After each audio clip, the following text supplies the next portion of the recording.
Today we're in Fort Scott, Kansas. Fort Scott has a really cool downtown, which actually I'm going to show in another video next week. But today we're here to see the fort of Fort Scott. So let's go check it out.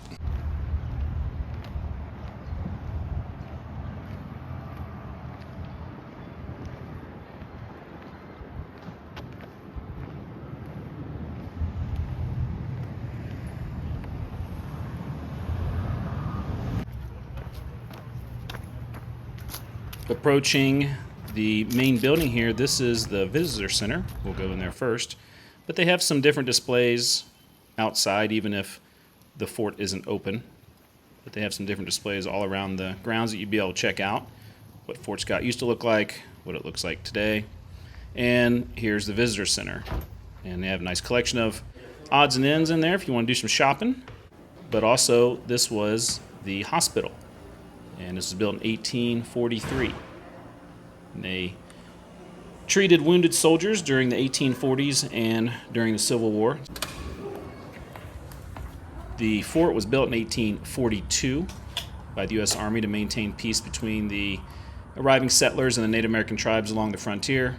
It was abandoned after that and then was reactivated during the Civil War. So from 1853 till the Civil War, there wasn't much going on here. I like how they have this kind of porch that goes all the way around. Gives you good sights of everything. This is the powder magazine. It's built in 1844. Had all the powder, cartridges, fuses, and primers. Also used by the Union Army in the 1860s.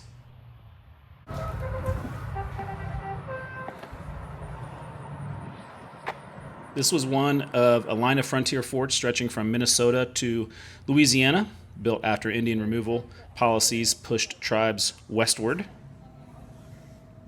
This is the infantry barracks, and have a lot of good information about the history of Fort Scott in here. It was named after Winfield Scott. He was a prominent U.S. Army general. The fort originally housed dragoon units, which were mounted soldiers trained to fight on horseback and on foot. We're going to see their stables here in just a minute.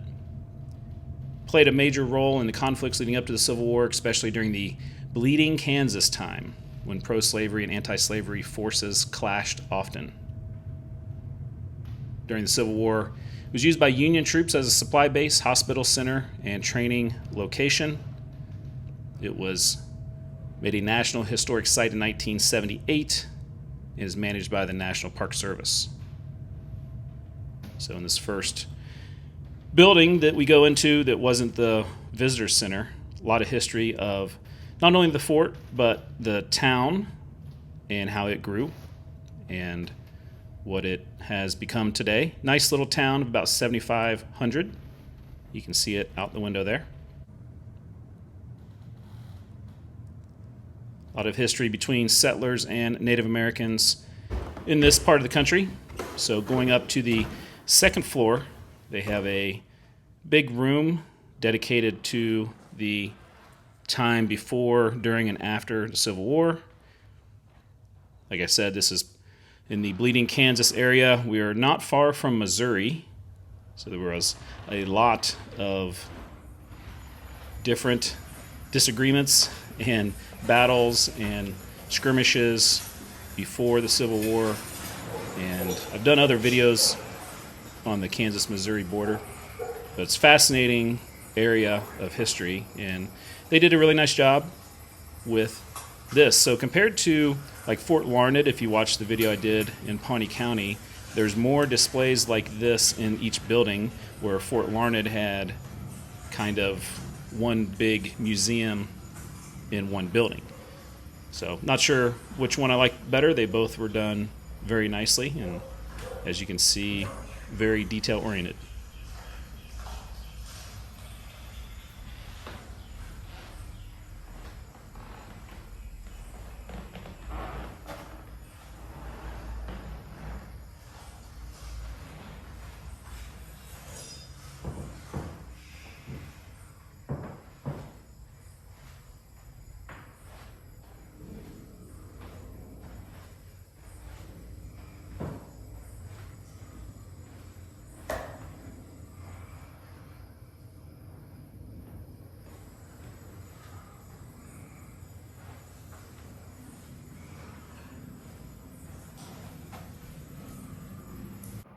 I mentioned the dragoon units, and here on the left, this is going to be the dragoon stables built in 1843.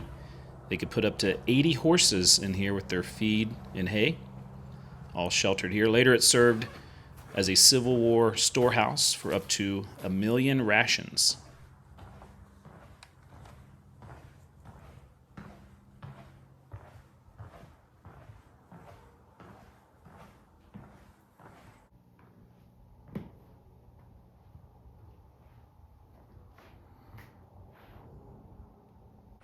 These were the dragoon barracks. The soldiers slept on the second floor, and they had a mess hall on the first floor. Eventually, during Bleeding Kansas, it was a land office and courtroom.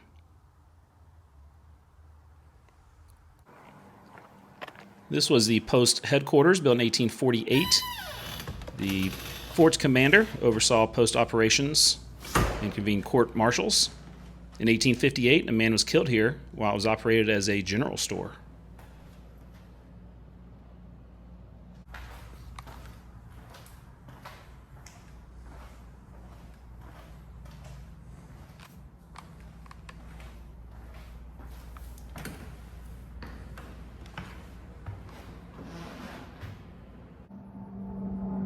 This is Officers' Row, and in these officers' quarters, they contain 2 bedrooms, a dining room, a parlor, and a kitchen for an officer's family. In the 1850s, guests started staying here when it became the Fort Scott Hotel. This was originally built in 1844. So everything here you can see was started in like 1842, 1843, and was basically built through the late 1840s. Many of these buildings have been restored. Some have been totally reconstructed. So about half and half on the grounds.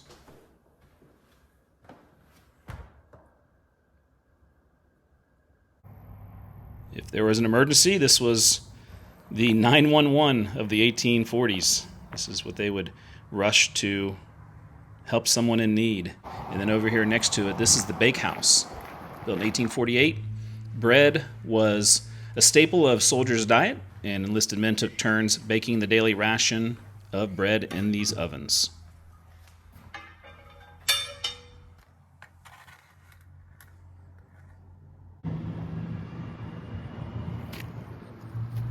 This was a pretty interesting building. This is the quartermaster storehouse, built in 1843. Fueled the military with food and other supplies needed to put a fighting army into the field. Played a similar role during the Civil War. You can see they had quite a bit of space for the rations. It had downstairs here, which the temperature dropped off considerably, and then even had a 3rd level.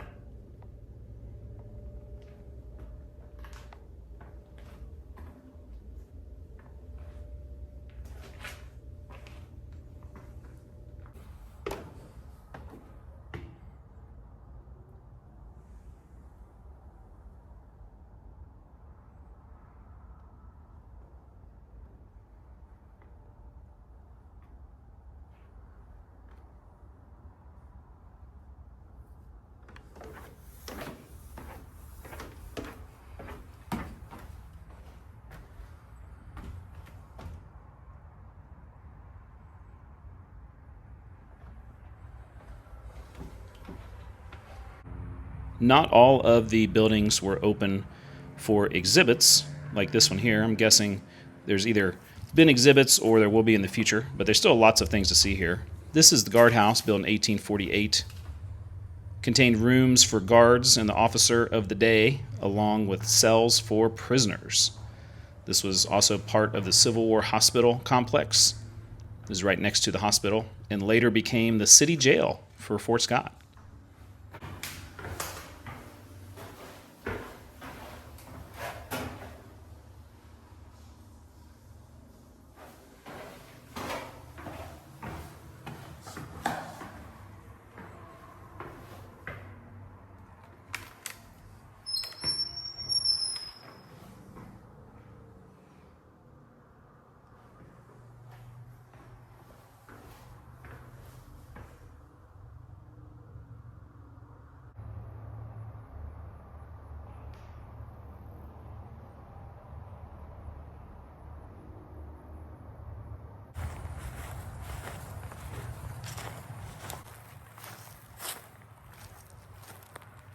And that's Fort Scott.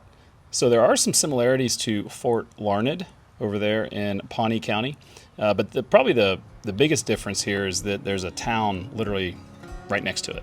So you could stay in a hotel, you could walk right over here, you could go have lunch or dinner and explore all around Fort Scott, which, by the way, is free. So come out and support places like this. I got lucky that I came this weekend. I filmed this like days after the government reopened. So when there's a government shutdown, places like this are closed. So glad it's open. Glad I was able to see it here in a nice, beautiful day here in Fort Scott, Kansas.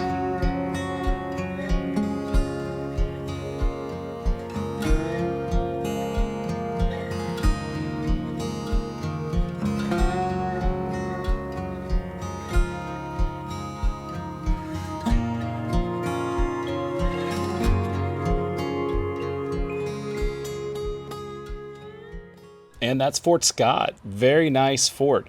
You know, there are some similarities